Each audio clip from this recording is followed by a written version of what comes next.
El concierto comentado que esta tarde vamos a escuchar se hace en colaboración con el Instituto de Estudios Almerienses de la Diputación de Almería. Versa sobre la figura de Julián Arcas, guitarrista y compositor más importante del último tercio del siglo XIX, junto con su alumno Francisco Tárrega. Julián Arcas, cuyo nombre completo es Julio Gavino Arcas Lacal, nacido en María de Almería. Para todo esto, tenemos la suerte de contar con don Matías Fernández Díaz, director del Real Conservatorio de Música de Almería, pianista, colaborador como experto cultural del proyecto Camina de la ciudad de Almería, entre otras muchas funciones, que como ponente de este importante acto nos hablará de su figura. Asimismo, José Antonio Navarro Salmerón, concertista de guitarra que cuenta en su haber con un importante número de premios, profesor asimismo del Real Conservatorio de Música de Almería, nos deleitará con parte de la obra de Julián Arcas, a saber, habaneras, boleros, murcianas, etcétera, etcétera. Bueno, y antes, nada más recordar silenciar los móviles y evitar su utilización para no molestar a la audiencia. Decir asimismo que el próximo concierto de la Asociación Filarmónica será el día 18, ya en jueves. Y ahora os dejo con don Francisco, que nos va director del Instituto de Estudios Almerienses, que nos va a decir unas palabras de presentación también. Muy bien.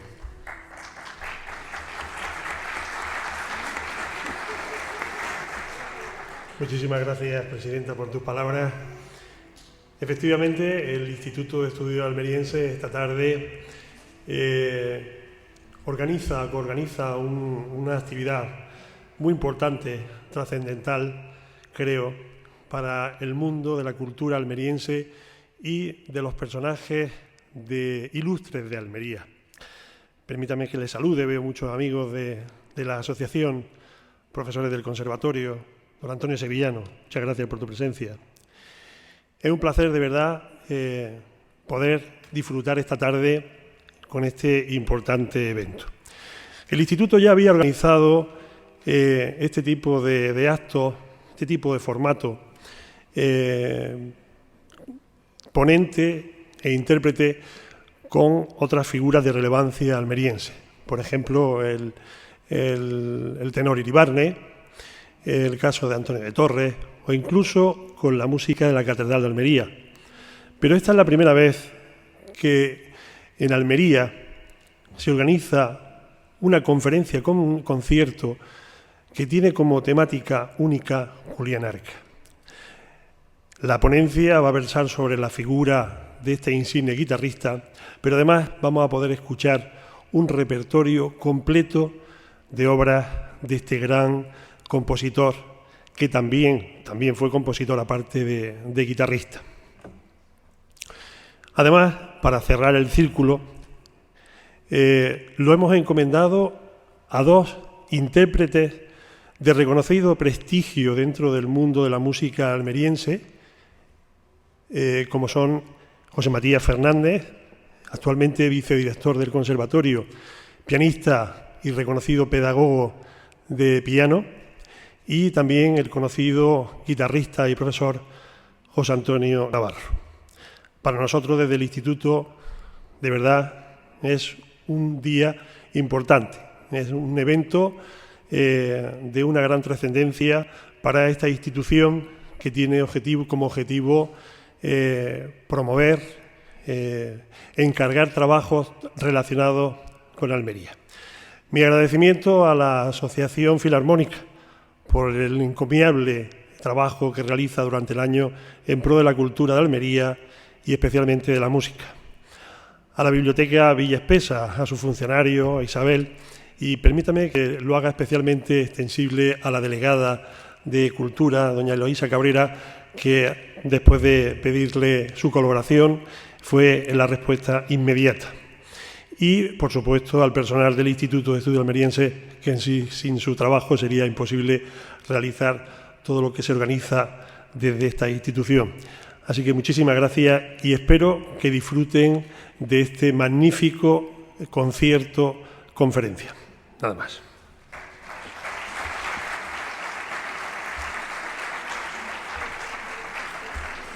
Y ya sí, damos paso a nuestro conferenciante, don Matías Fernández Díaz. Le dejamos con él.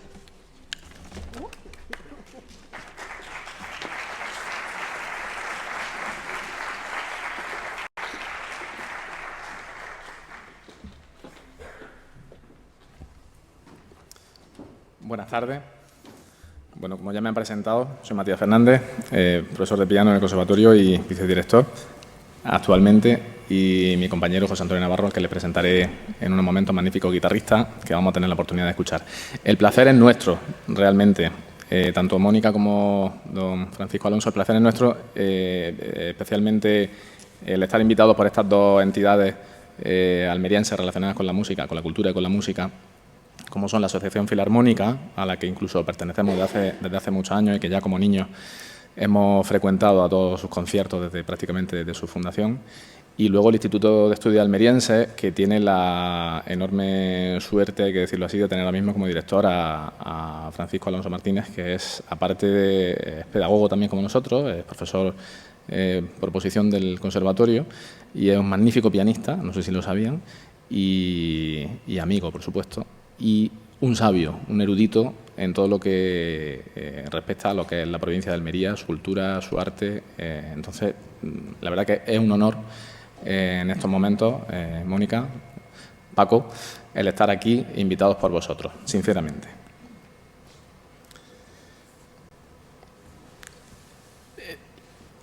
Vamos a tener un poco menos tiempo del que creíamos, porque quiero hacer una pequeña introducción antes de que puedan escuchar la música y al propio Julián Arca hablando aquí en vivo. Y entonces voy a leer un poco más de lo que yo quisiera, porque querría haber hecho un poco más de alguna cosa, pero bueno. Lo que sí es que queremos decir un par de cosas. Es que nos emociona el estar aquí haciendo divulgación sobre la inconcebiblemente tan desconocida todavía figura de Julián Arca, fuera de los círculos guitarrísticos, claro, me refiero, lo que es la ciudadanía. Porque aparte del lógico interés local que suscita, es una figura que traspasa fronteras, como vamos a ver. Esto es un concierto comentado, conferencia, concierto, no es una conferencia, por supuesto. Dios nos libre, porque nosotros no somos los expertos en esto, pero este concierto comentado, por así decir, es gemelo de otro que hemos estado haciendo sobre Antonio de Torres. En tanto en cuanto ambas figuras, Antonio de Torres y Julián Arca, se presentan ante la historia de la guitarra como un binomio inseparable, como también vamos a ver ahora. Por hablar un poco, y sin querer enrollarme más, como pedagogos que somos, tanto José Antonio como yo, tenemos la convicción de que muchos de los problemas de este mundo derivan de una falta de comunicación que tenemos, ¿no? La comunicación. Y la pedagogía es precisamente eso, es comunicar conocimiento y emoción, porque a través de la emoción principalmente, además está demostrado científicamente, es una de las maneras en que más se aprende. Cuanto más conocemos, menos miedo tenemos a lo desconocido, y cuando perdemos el miedo empezamos a amar, y cuanto más amamos conocemos más, y ahí empieza ese maravilloso círculo virtuoso, que se dice ahora, que nos hace más llevaderas nuestras azarosas pero excitantes vidas humanas. O sea que tengamos en cuenta también que la pedagogía no es propiedad exclusiva de los enseñantes, en este caso nosotros, los profesores, sino que es responsabilidad ineludible de todos. ¿Por qué? Porque todos los que tienen algo que decir, que compartir, que explicar, que repartir, aquí pensamos los políticos también, o sea, todos necesitamos un poco más de pedagogía, de comunicar mejor, para asimilar este mundo, ¿no? Entonces, nosotros como pedagogos, pues nuestra labor es esa, es la de enseñar o mostrar, pero no solamente a los alumnos, sino a la ciudadanía. Creemos que estamos obligados a explicar lo que nos rodea y aquello de lo que conocemos, provocando en los individuos, sobre todo, el hambre de saber. Entonces, y estando siempre, por supuesto, a las necesidades del que tiene que aprender algo, del que tiene que saber. Esta noche, esta tarde, nosotros queremos que ustedes, como ciudadanos almerienses, pues sepan más de la figura de Julián Arcas. Y en relación con ella, con esta figura también la de Antonio de Torres, porque son una parte importantísima de nuestro legado y acervo cultural almeriense. Esperamos ilustrarles un poquito y quizá despertar en ustedes la curiosidad. No esperen de este rato que vamos a echar aquí una conferencia especializada ni erudita, como ya he dicho antes, porque para eso están los especialistas. Y ellos ya han hecho un trabajo inconmensurable. Me gustaría nombrarlos porque en ellos nos hemos basado para hacer esta especie de selección que le traemos. Tengo aquí los libros en los que está todo su trabajo plasmado, magníficamente editados por el Instituto de Estudios Almerienses, por cierto, hay que decirlo, que son el primero como base el libro de Antonio de Torres, que es un clásico de José Luis Romanillo, la biografía documentada de Julián Arcas, que es sobre todo la que nos trae hoy aquí, de Javier Suárez Pajares y Eusebio Rioja, son clásicos también. Luego, el libro de nuestro paisano Norberto Torres, Antonio de Torres y Julián Arcas, que es una joya, que lo recomiendo encarecidamente, una preciosidad, porque es pequeñito y condensa todo lo que significa Julián Arcas en relación con la guitarra, con Antonio de Torres, con Almería.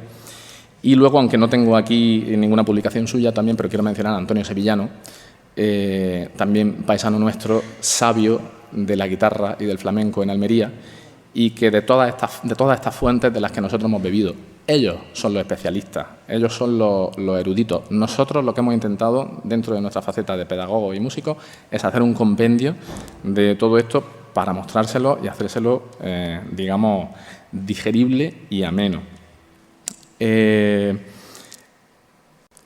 Lo vamos a hacer de la siguiente manera. Vamos a verter toda esta información a un estilo, como digo, no erudito, pero un estilo narrativo para acercarlo a ustedes. Y lo que queremos es sugerir un semblante de la figura de Julián Arcas. Lo intentaremos a través de un pequeño recorrido por su vida, narrado en primera persona, desde una hipotética perspectiva autobiográfica. Por eso le he dicho que aquí está Julián Arcas para hablarle, y a través de su música, que va a ser interpretada por José Antonio Navarro. Tenemos que decir también, pidiendo una vez más perdón a los especialistas, que algunos de los hechos o afirmaciones que los investigadores presentan como hipótesis o alternativas en sus estudios, lo hemos presentado como definitivos, quizá para favorecer la continuidad y la tensión del estilo narrativo. Es decir, nos hemos tomado alguna pequeña licencia dentro de las alternativas que ofrecen los especialistas.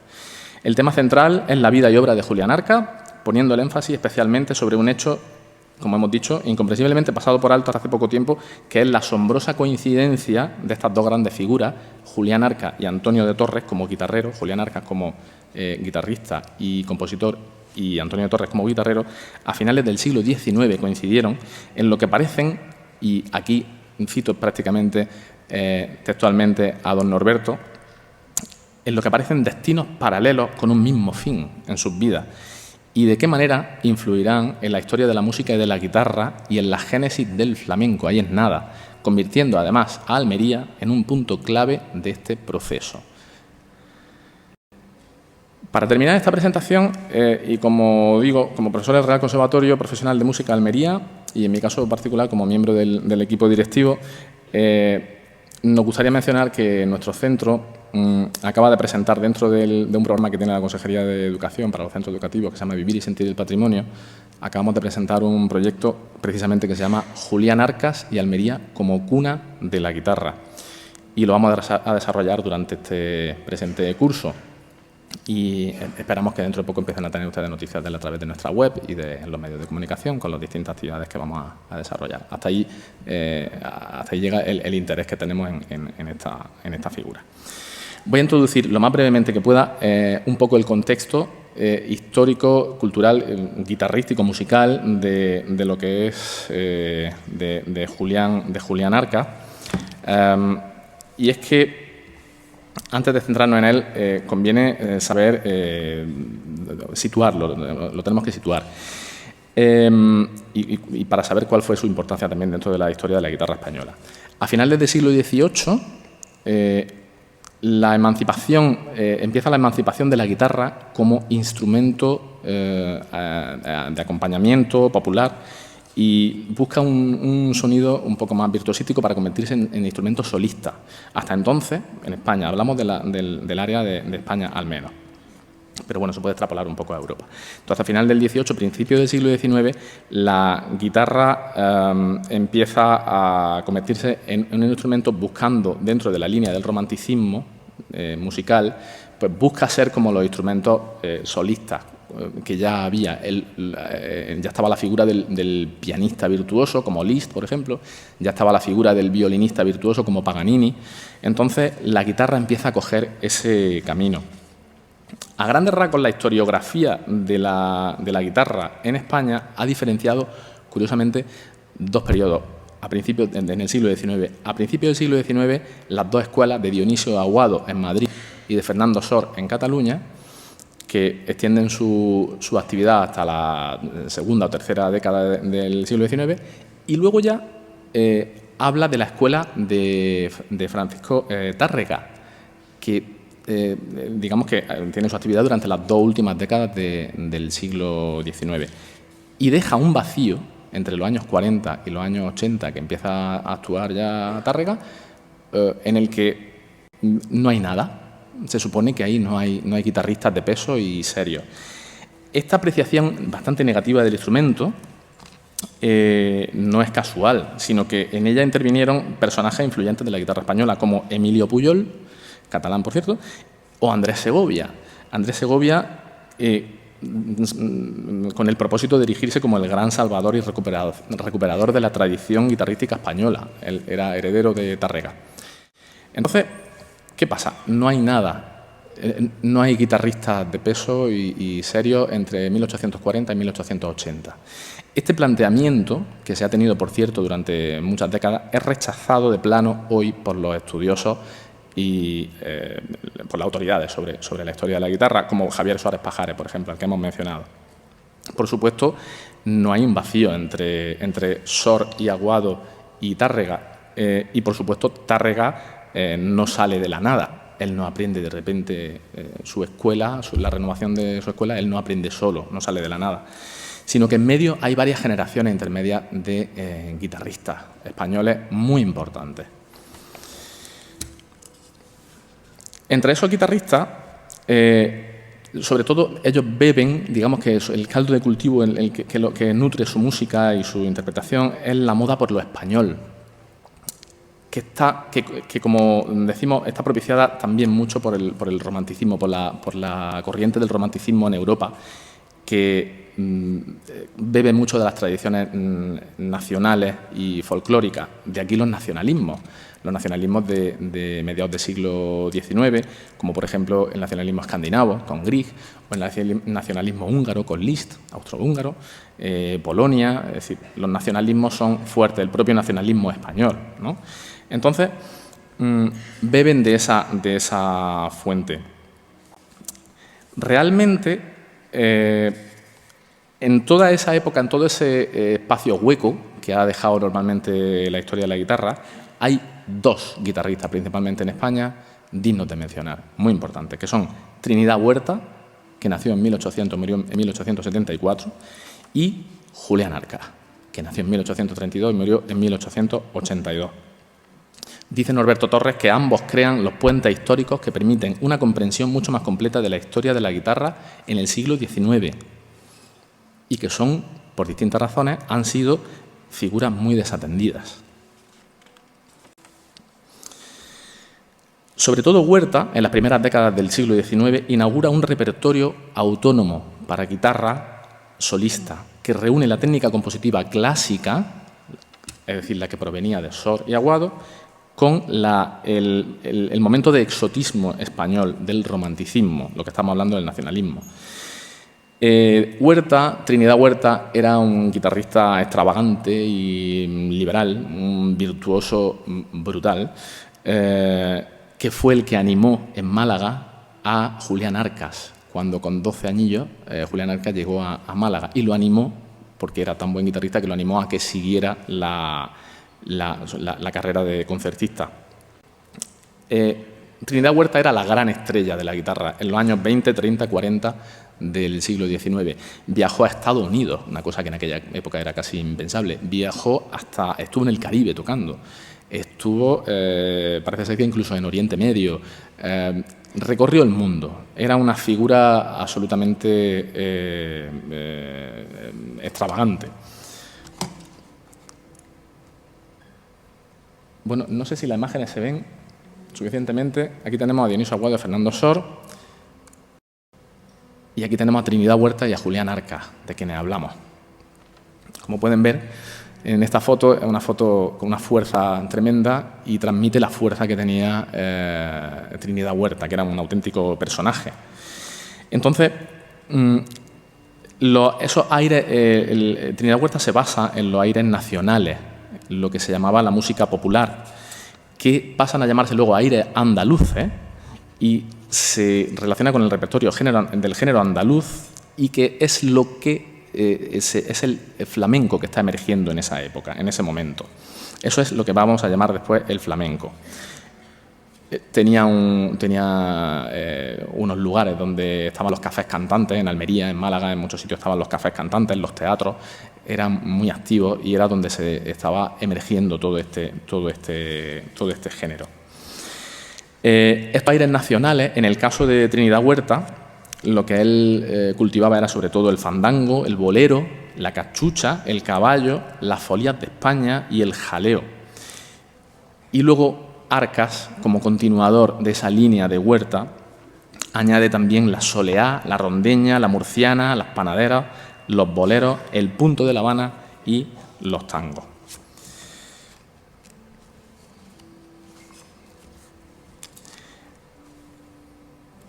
El sonido de Julián Arcas y la maestría de Julián Arcas no se puede entender sin el sonido de las guitarras que tanto llamaban la atención de todos los públicos de la época, que no eran otros que los célebres instrumentos del almeriense Antonio de Torres, ya establecido en Sevilla en su primera época, en la que estaba haciendo las mejores guitarras del mundo.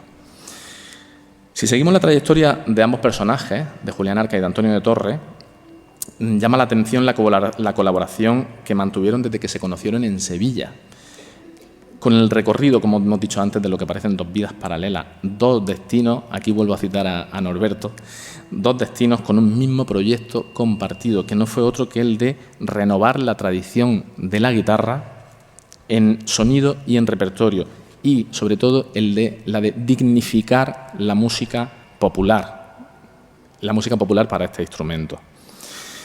Ellos vieron juntos en Sevilla cómo emergía la profesionalización y cómo de los músicos de flamenco y la difusión del género andaluz, vulgarmente llamado, ya por entonces se lo llamaba vulgarmente flamenco, por los años 60 del siglo XIX. Y juntos son testigos de todo este proceso y son para la mayoría el espejo donde mirarse, tanto concertistas de escuela como incipientes tocadores. Vuelvo a la diferencia que estábamos marcando antes. También lo que es los aires nacionales, el estilo popular andaluz y luego ya que se llama español, y lo que es los guitarristas de escuela, los guitarristas que venían pues, de Dionisio Aguado, de Sor, los clásicos, digamos.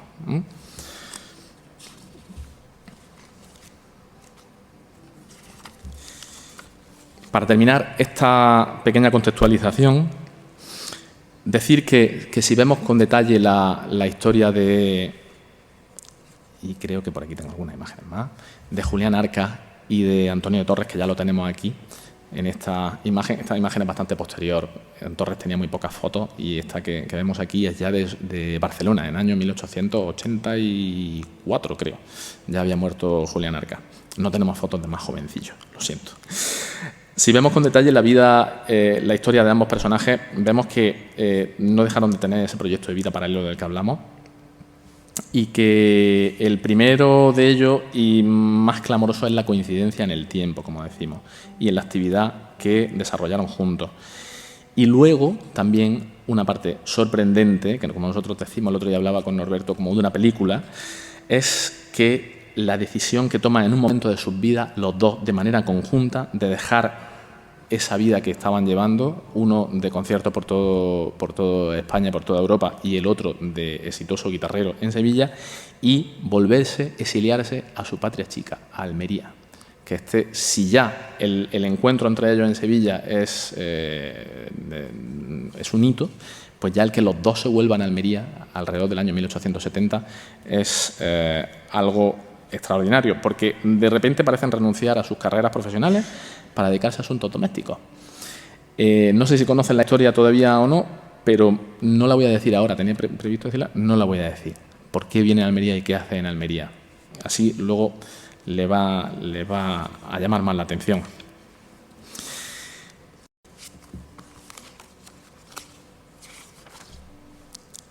El resultado, por cierto, una vez que vienen, y para no hacer spoiler, tengo que saltarme aquí una cosilla, pero bueno, el resultado de que ellos estén aquí en Almería no podía ser otro que un revulsivo en la vida musical almeriense, con el desarrollo en la ciudad de una importante cultura guitarrística sobre el fondo de la moda de la música andaluza, de lo andaluz. Eso es lo que llaman los dos, esto sí se lo puedo decir ya, ellos llaman los dos a esta época aquí en Almería su segunda época. Y eso fue la de los años 70 y 80, que dejó, por su influencia de ellos, una importante huella en la vida social de Almería, con numerosos teatros y cafés que florecieron, por cierto, al albur del nuevo dinamismo económico de la ciudad también, que con la minería y la uva pues, se enriquecía en cierto modo también. No es extraño que en esa época, en cuestión de un año, pasaran por Almería a tocar los dos más grandes guitarristas que había en ese momento, tanto del lado popular, digamos, como del lado escolástico, que fueron Paco de Lucena, como guitarrista flamenco, que era el más grande que había, vino a tocar a Almería, y Francisco Tárrega también vino. De hecho, Francisco Tárrega, como luego veremos, frecuentó la casa de Antonio Torres y Almería, en definitiva. No me gustaría terminar sin hacer, una vez más, basándome en el libro de Norberto, que voy a leer textualmente un pasaje que tiene aquí que nos parece precioso y que es una especie de resumen de lo que significa Julián Arca en relación con Antonio Torres. Dice Norberto: concertista y constructor, guitarrero y guitarrista. ¿Cuál es la aportación de uno? ¿Cuál la de otro? ¿Hubiera existido Torres sin Arcas? ¿Hubiera triunfado Arcas sin Torres? Lo que sí queda claro, vista ya con perspectiva las trayectorias de estas dos personalidades de la música española, es que resulta necesario tener un proyecto común, una empatía en los ideales, para que lo que llamamos historia, en este caso la de la música, renueve constantemente su horizonte. ¿Hacia dónde? Los sueños pueden ser una respuesta. Bueno, pues yo espero que con esta pequeña contextualización sepan dónde nos encontramos, en qué momento de la historia y de la música y de la guitarra estamos. Y bueno, me gustaría ya invitar a mi compañero, a José Antonio.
Me llamo Julián Arcas Lacal.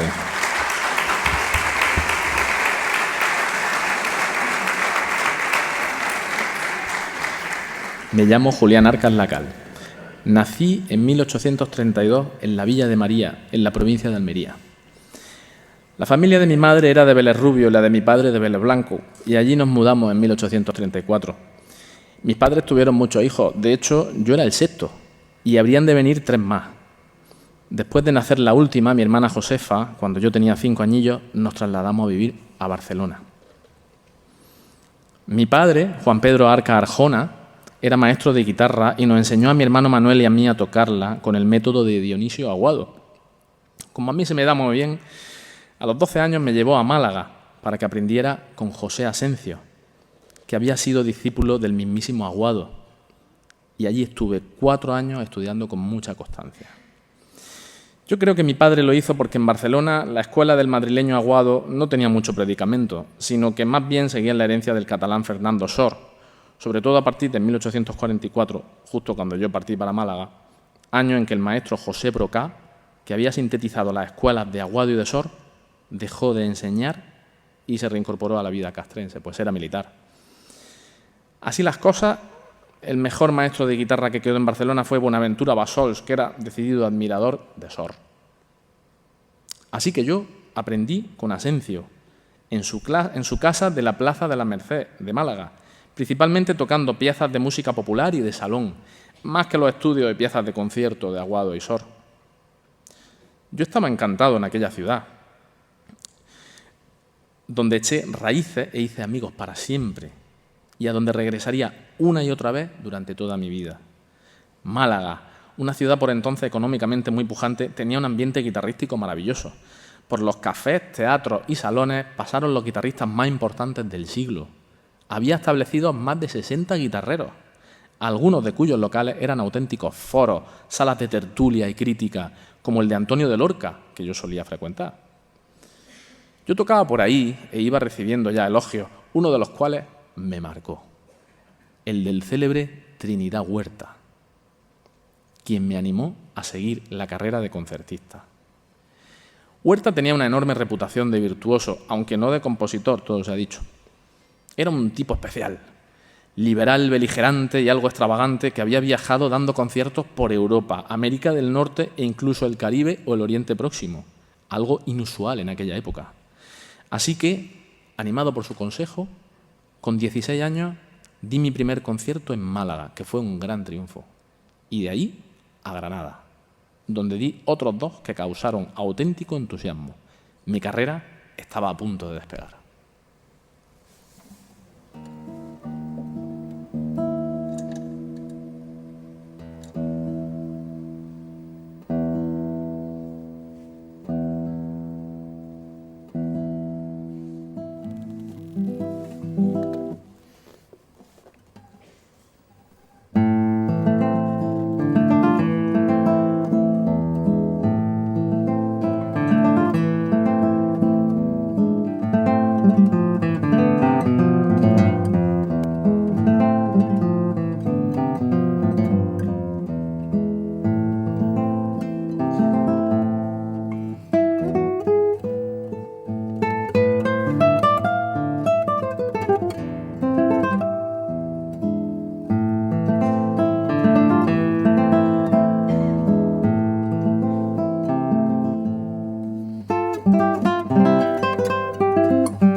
El siguiente paso era Madrid.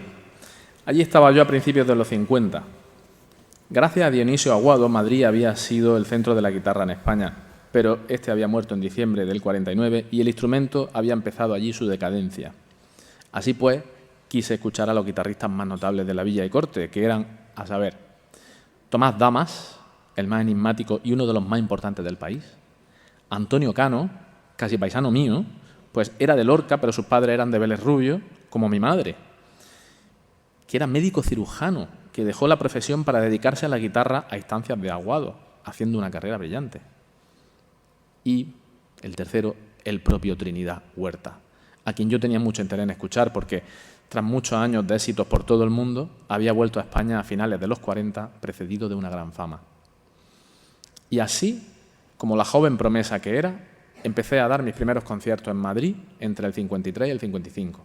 En uno de ellos no fui yo el protagonista, sino un pequeño virtuoso de 10 años que llegaría a ser el más grande violinista español de todos los tiempos y a quien conocerían como Pablo Sarasate.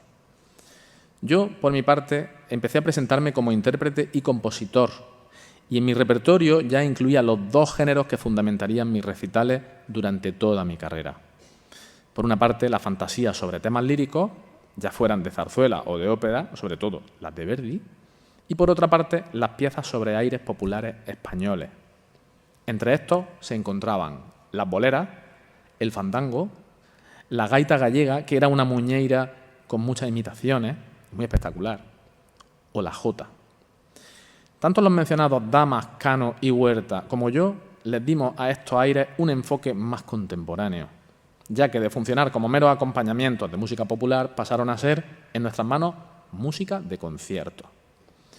Pero yo me distinguí en concreto con una obra, La Rondeña, porque dentro de su carácter nacional era especialmente pintoresca, extraña para un oído no acostumbrado a la música andaluza, exótica en definitiva. Por algo era la única partitura de guitarra que tendría en su poder don Manuel de Falla, años después, además bien analizada y estudiada, Podemos decir que es música del futuro y mi primera obra de género flamenco. En ella, los cantos o coplas se alternan con las variaciones que, al desarrollarse, darían lugar a las denominadas falsetas del flamenco después. La importancia histórica que tendría mi rondeña es que sería, quizá, el primer ejemplo escrito de una pieza para guitarra flamenca. Yo, a mis 22 años, ya no solo era un buen intérprete, guapo, sino que tenía algo que decir como compositor.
En 1855, después de mi éxito en Madrid, me sentía preparado para iniciar una carrera concertística internacional, con la imagen romántica del músico viajero en mi cabeza, al estilo de mi admirado Trinidad Huerta. Y así habría de ser, aunque no a la manera de este peculiar vagamundo, casi aventurero que había sido él, sino más organizado, como un concertista moderno, pues ocurrió que fui invitado por el comandante del vapor de guerra Santa Isabel a ir a Génova, en cuyo Teatro Apolo hice mi debut en el extranjero con 2 conciertos que causaron admiración y entusiasmo. En el transcurso de este viaje, el comandante me presentó a los duques de Montpensier, que eran la infanta Luisa Fernanda, hermana de la reina Isabel II, y su marido, Antonio María de Orleans, hijo de los reyes de Francia. Ellos me agasajaron y me pidieron que les acompañara en su viaje de vuelta a Sevilla, donde eran unos auténticos dinamizadores del arte como mecenas y filántropos. Allí empecé a visitarlos con cierta asiduidad en el Palacio de San Telmo, donde tenían fijada su residencia, entablando con ellos una estrecha relación. Se daba la circunstancia de que la propia reina Isabel, con quien los duques no se llevaban nada bien, por cierto, me había conocido en mis años de Madrid y me tenía en la más alta estima, tanto que sufragó todos los gastos de mi viaje a Italia. No sé yo si por darle la cabeza a su hermana o igual porque, y no se lo digan a nadie, se habían caprichado de mí, que era un joven músico apuesto y exitoso. La verdad es que a la reina le gustaba la música, siendo incluso una buena cantante con voz de mezzosoprano. Recibía clases, como la infanta Luisa Fernanda, de Francisco Frontera, maestro de los más importantes cantantes españoles de la época. Y era una enamorada del bel canto y de los aires populares, justo los 2 géneros que yo cultivaba, en contraposición a su odiado marido, el rey Francisco, con quien se llevaba a matar, que tenía unos gustos musicales, por cierto, más refinados y amaba a Beethoven. Para la reina, la música era una forma de socialización, de entretenimiento ligero. Así, medio establecido como estaba yo en Sevilla, partí para una nueva gira que me llevó a Palma de Mallorca, Francia y de vuelta a Logroño y Valladolid. La prensa decía de mí que tocaba con admirable soltura, facilidad y limpieza, exquisito gusto y sentimiento, y que en los aires nacionales se veía mi maestría. La verdad es que en una hora que yo tocaba, la gallegada, causó una particular sensación, porque, según la crítica, remedaba con tanta propiedad los cánticos de aquellos naturales que la ilusión creía oírlos y verlos en su danza favorita. Mi nombre empezaba a sonar con fuerza en el panorama español.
Pues Vuelvo a Sevilla para contarles desde dónde lo dejé, a mi vuelta del viaje a Génova con los duques de Montpensier a finales del 55, porque este momento de mi vida merece un capítulo aparte.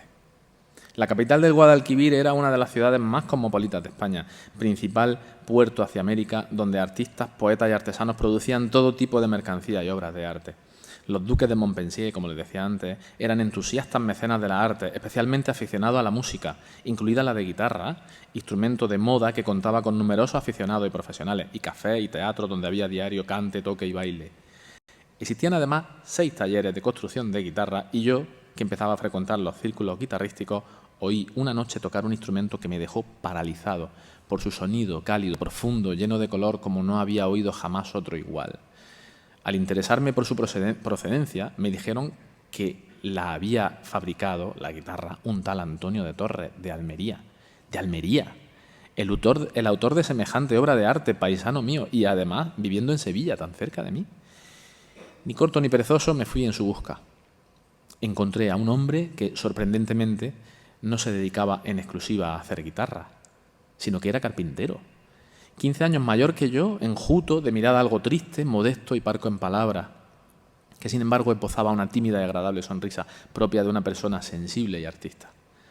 E inmediatamente comenzó la colaboración profesional, que se convertiría en una amistad y admiración mutua que nos acompañaría de por vida. Yo llegaría a ser hasta su padrino de boda. Congeniamos tanto desde el primer momento porque buscábamos lo mismo, nos reconocimos ambos en un mismo propósito, que no era otro que el de renovar y dignificar la guitarra, tanto en el repertorio como en sonido, convirtiéndola en un instrumento de concierto.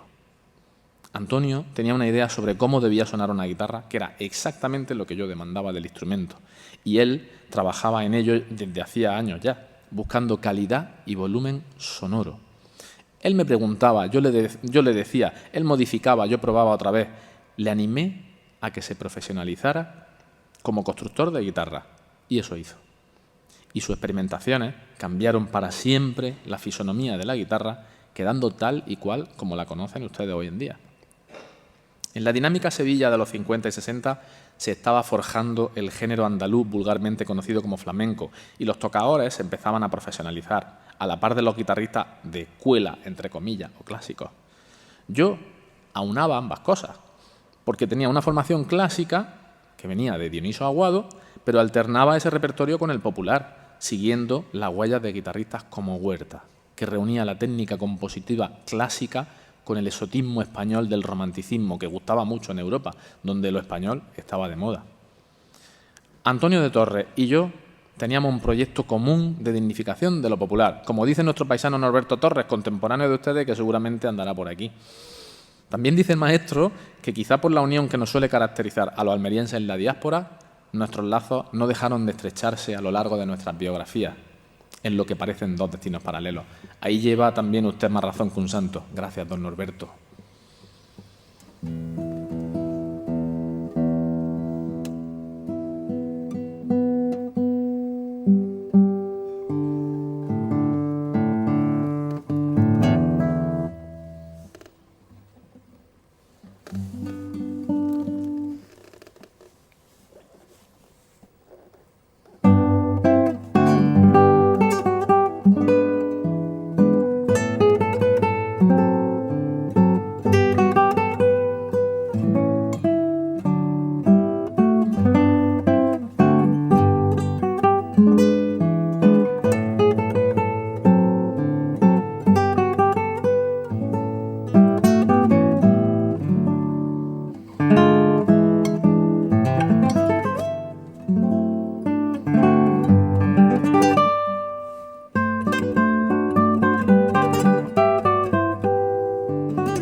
El primer gran resultado de los experimentos con mi compadre Antonio de Torres fue la Leona, la guitarra más famosa de todos los tiempos.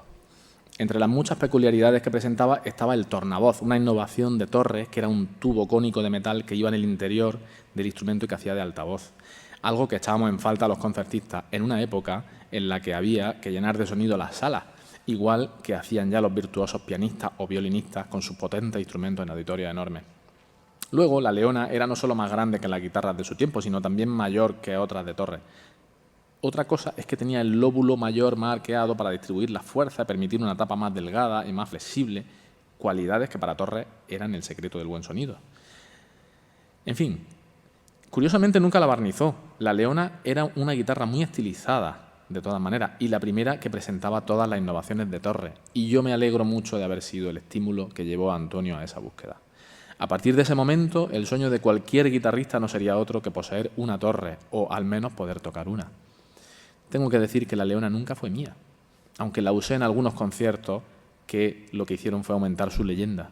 Para mí era la guitarra de concierto de ensueño, pero yo sabía en cuán alta estima Antonio la tenía y además le servía de modelo para otras que haría después.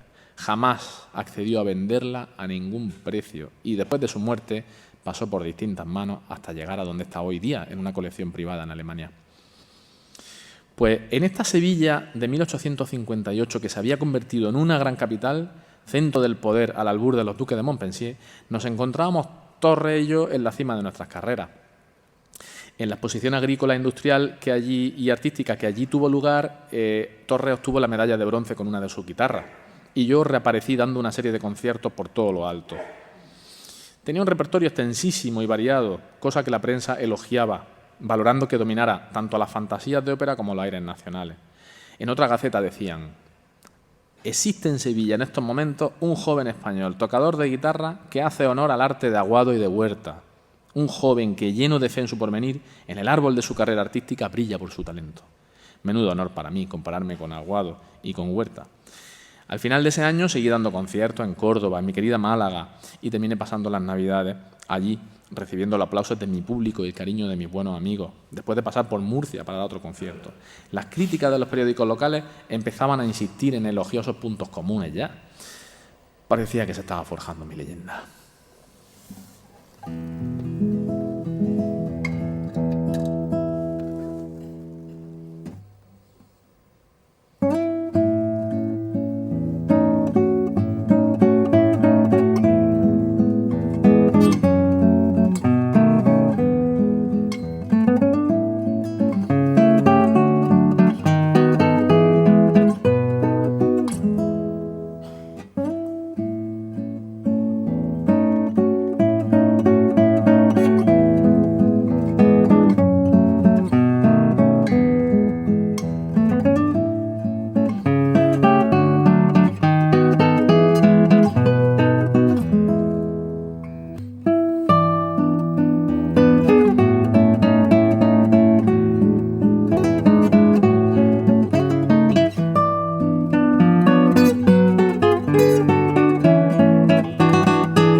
Barcelona era en los 60 el núcleo guitarrístico más relevante de España. La afición a la guitarra entre la clase media comerciante era grande y personajes importantes de la cultura musical tenían una relación más estrecha y más abierta con el fenómeno guitarrístico que en otros sitios de España, como sin ir más lejos, Madrid, donde tras morir Aguado había caído ya en el desinterés. Quizá por ser un instrumento cada vez más relacionado con los círculos liberales, con más arraigo esto en Barcelona, esta no sufrió el cuestionamiento que sí se le infligió en Madrid, por lo que la capital catalana se convirtió en una especie de paraíso de la guitarra. Así, en la segunda mitad del XIX había en Barcelona un buen grupo de guitarristas muy bien avenidos que tenían una figura de referencia, José Brocà, que había vuelto a enseñar y tocar.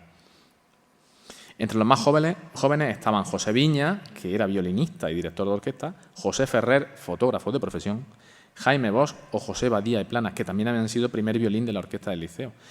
O sea, no solo la clase comerciante, el ejército o los intelectuales formaron parte de esta edad de oro de la guitarra catalana, sino también miembros de la clase media profesional, como el boticario Canuto Estarriol o un abogado como José Costa Ayuga.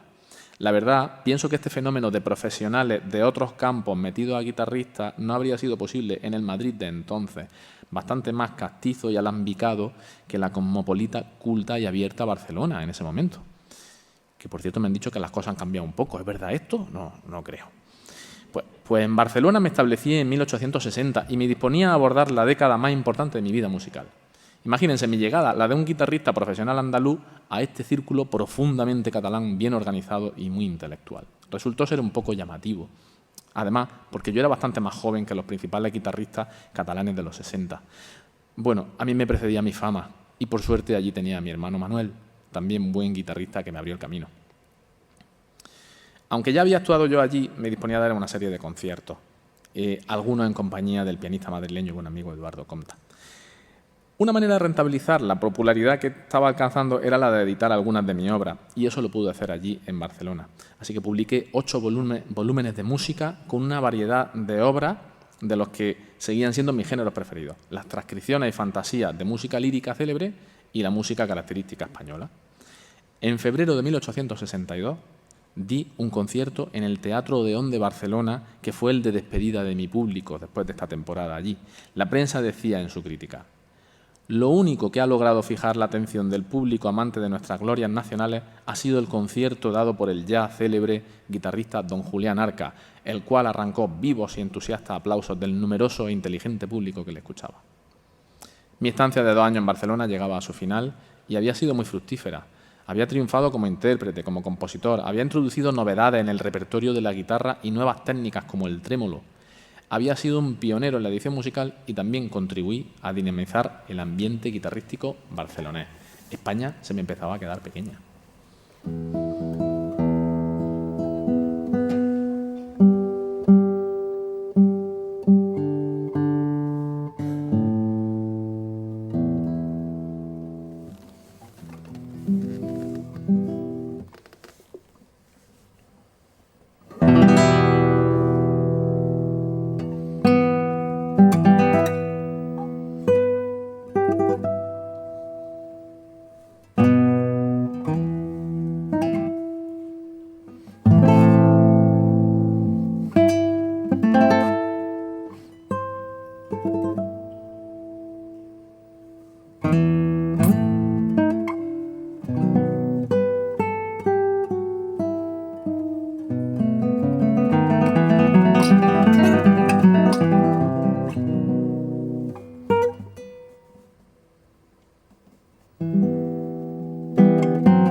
En junio de 1862 regresé a Madrid, en cuyo Real Conservatorio di 2 conciertos que me valieron los entusiastas aplausos de profesores y aficionados. La prensa había anunciado mi llegada solemnemente y tras el segundo de los conciertos se publicó una crítica titulada Un verdadero artista, que me apetece mucho citar. Dice: en Arca vive el genio creador y se manifiesta con rasgos de osadía, con la galanura de la imaginación y el hechizo del sentimiento que remueve en el corazón de los que lo oyen. Quien conmueve como él a los demás, no es posible que carezca de genio. Las composiciones del señor Arcas, que rebosan de belleza y de magnificencia en su armonía, son de una dificultad extraordinaria, pero él las ejecuta con una seguridad y pulcritud admirables. Reciba el señor Arcas este público testimonio de nuestra particular admiración. Aquí ya ponderaba mi figura de compositor por encima de la de intérprete. Ese verano del 62 ocurrió algo que años más tarde llamarían un momento histórico. Yo tenía un concierto en Castellón y al terminar se me acercó un señor con su hijo que tendría 9 o 10 añillos. Según me decía el padre, el niño tocaba la guitarra de maravilla y había quedado embelesado por el sonido de la leona que yo tocaba en ese concierto. Tocó algo para mí y pude comprobar sus extraordinarias facultades. Accedí a darle clase en Barcelona, lo cual no llegó a ocurrir nunca porque yo estaba muy ocupado. El chico se llamaba Francisco Tárrega y vaya si llegó a ser guitarrista de los más importantes del mundo. Aunque no llegamos a tener relación directa, compartiremos durante algunos años aspectos como las guitarras de Torres, obras y técnicas en torno al sonido, a su sonido, el gusto por las variaciones sobre aires nacionales, como la jota aragonesa o la murciana de Arca, origen del toque flamenco por granaína y reconvertida por él en la cartagenera. Él quiso vincularse a mí durante toda su vida, aunque yo no fui su maestro. Pero ahora que lo pienso, en cierto modo sí que lo fui. Él aprendió viéndome tocar, leyendo sobre mí. Fui su inspiración para dedicarse a la carrera e incluso me copió en repertorio de arias españoles, que también le encantaban.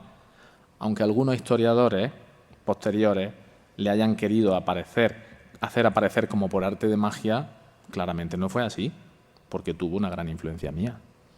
A final del verano de 1862 emprendí una pequeña gira por Inglaterra que me proporcionó algunos de mis éxitos más sonados y que más fama me dieron.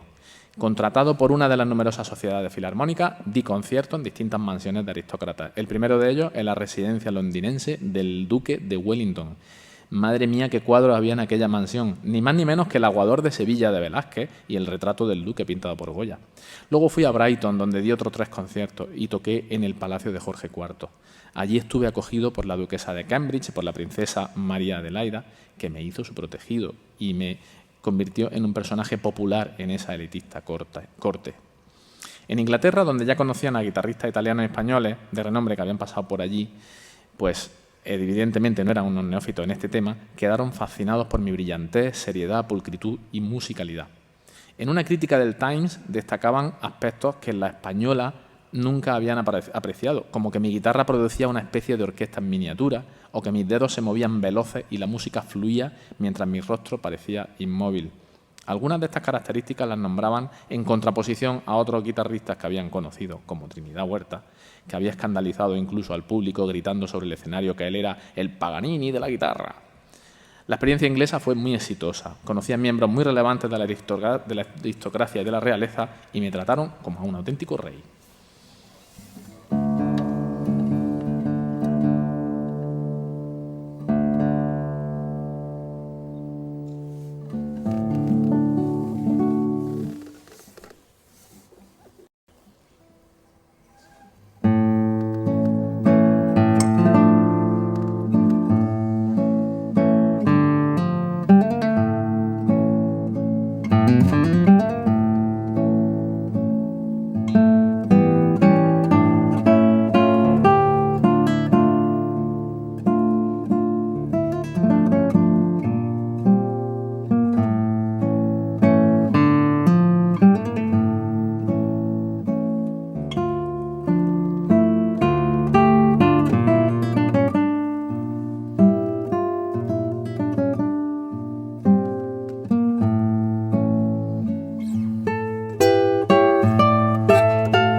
Ya de vuelta en Barcelona, en España, estuve una temporada en Barcelona y luego en Madrid.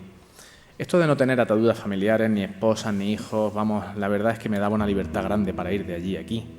Pero camino de los 33 que iba, también es verdad que empezaba a sentirme un poco solo en la vida. Sí, había conocido el éxito, me adoraban en todas partes, pero se lo digo yo, que ya terminé mi ciclo vital y le hablo desde el otro lado, hay que pensárselo. Yo me fui a Madrid porque lo que ansiaba más que nada era ser profesor en el Real Conservatorio. Sí, dejar de dar vueltas, que ya estaba cansado de rodar, por muy excitante que fuera. Ya tenía ganas de asentarme, de querer y que me quisieran de verdad, no solo de ser adulado. De tener familia, ya saben ustedes.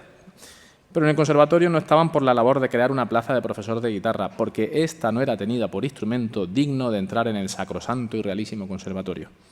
Además, como les he contado antes, después de morir Aguado, no había quedado nadie en Madrid que defendiera la guitarra, que era más bien denostada como instrumento de acompañamiento, fiesta, baile, charanga. Digamos que no tenía la categoría suficiente. La creación de la plaza de guitarra ya lo habían reivindicado antes que yo grandes guitarristas como el mismísimo Dionisio Aguado, Miguel Carnicer o Trinidad Huerta, esgrimiendo en aquellos tiempos de nacionalismo la defensa de la guitarra como instrumento nacional, lo que encontró algunos apoyos en la intelectualidad, pero nada. Sin embargo, se daba la circunstancia de que en ciertos círculos de tendencia política más liberal, lo popular era más aceptado y se le concedía mayor importancia. Hay que ver cómo se politizaba todo en España, ¿eh? Menos mal que para ustedes esto ya habrá cambiado. En fin, que no me quedaba otra que meterme en esos círculos y empezar a codearme con los grandes nombres y empresas madrileñas. Hice amistad con Wenceslao Aiguals, popular escritor de compleja personalidad, demócrata radical, inconformista beligerante y comprometido, pero siempre desde su desahogada y aristocrática posición. En las tertulias, matinés y veladas musicales en su casa hice buenas migas con personajes importantes, entre quienes se encontraba Baltasar Baldoni, uno de los profesores que fundaron el conservatorio. Ingresé en la Sociedad Artístico-Musical de Socorros Mutuos para estar metido en el meollo. Me hice de alguna que otra carta de recomendación. Y mira que yo llegaba ya como músico consagrado. En un artículo publicado en Madrid en el 66, el año siguiente a mi llegada, decían de mí que era un digno sostenedor del arte e instrumento de Sor y Aguado por la pureza y dulzura con que hace brotar de las cuerdas, de la guitarra, etcétera, etcétera. En suma, Julián Arca es uno de los primeros y más distinguidos guitarristas españoles contemporáneos, a quien tal vez ningún otro adelanta en talento y habilidad, etcétera. Bonito, ¿verdad? Al final no se creó ninguna plaza de guitarra, pero me dieron una especie de premio de consolación, el ser maestro honorario, cargo honorífico no remunerado que daba derecho a llevar el uniforme de profesor y que era un aval de prestigio, como me gustó a partir de entonces hacer ver. También se me concedió la Cruz de Carlos III, pero no crean que las cosas son siempre lo que parecen. Para empezar, no daba derechos, sino que había que pagar una cuota por tenerla. Esta distinción la impartía Isabel II, pero les diré que, por ejemplo, en el año 1865 la reina concedía 12 cruces al mes. De tal manera que, por ejemplo, cuando se le concedió a Baltasar Baldoni o a Miguel Carnicer, en el 46, ni uno ni otro pagaron las tasas, por lo que no hicieron nunca gala de ella. En fin, ¡ay, la reina! Mis simpatías políticas estaban cayendo más del lado liberal, que pronto se alzaría en la Revolución del 68 para destronar a Isabel II. Estaba bastante decepcionado con la pobre solución que me dieron en el conservatorio, con ese título honorífico. También dejé de pertenecer a la Sociedad Artístico-Musical de Socorros Mutuos.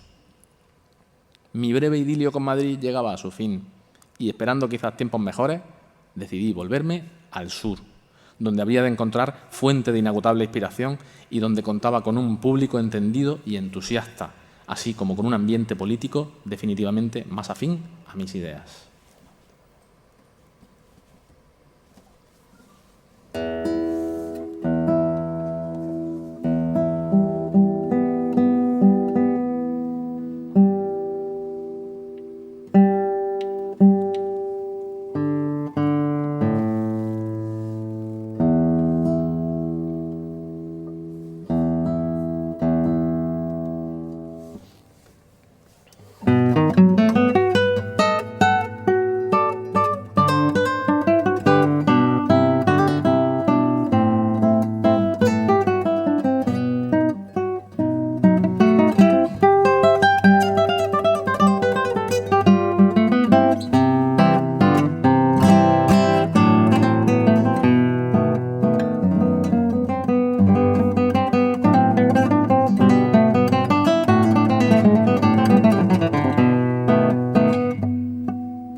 Pues para despedir...